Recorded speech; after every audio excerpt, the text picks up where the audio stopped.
This is the part where it gets real quiet, because this is the VA psych ward.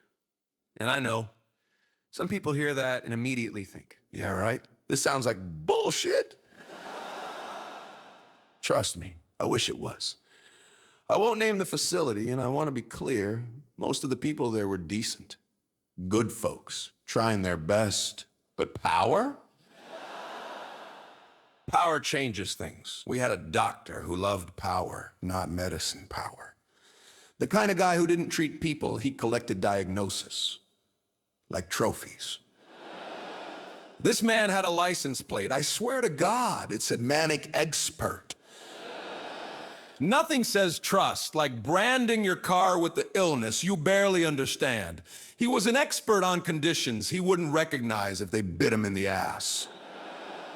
And I know that because I watched him hurt people with confidence. That was the scary part. Then there were the nurses, most of them decent, overworked, doing what they could. We had one from the Bronx. She was incredible, caring, protective. She watched out for us, all of us. Everybody loved her. And then there were the others, the kind who hid behind rules, behind paperwork, behind the phrase, I'm just following policy. We had our own Nurse Ratchet, I'm not exaggerating. Red hair, tall, same voice, same stare, and she'd say things like, Billy, come here. That tone, the kind that makes your stomach drop before anything even happens. I'll be honest with you, I didn't just get scared, I froze. I remember thinking, this is it. And yeah, I'm not proud of it. But I shit myself and damn near passed out. Not because I was weak, because when you're trapped, your body decides before your brain gets a vote. That's not drama.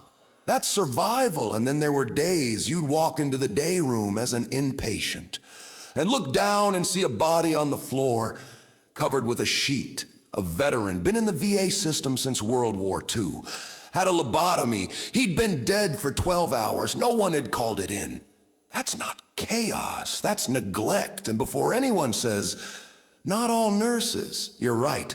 Some of the nurses' aides did more work than anyone else in that building, but there were people protected by paperwork.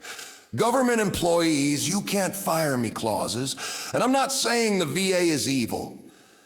I'm not saying that, because I've seen private hospitals do worse. I've seen the other side too. My own mother was destroyed by a so-called top-tier health-tier provider. So when people say, the VA is garbage, I stop them, because I've seen both sides. The VA saved people.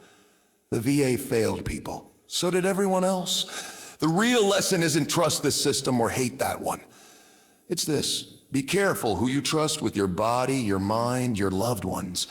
Because power plus paperwork can ruin lives anywhere, and yet I'm still here. So when people call me crazy, no, crazy doesn't survive this. Crazy doesn't stand back up. Crazy doesn't learn how to live with the scars. I did. That's not crazy. That's still standing.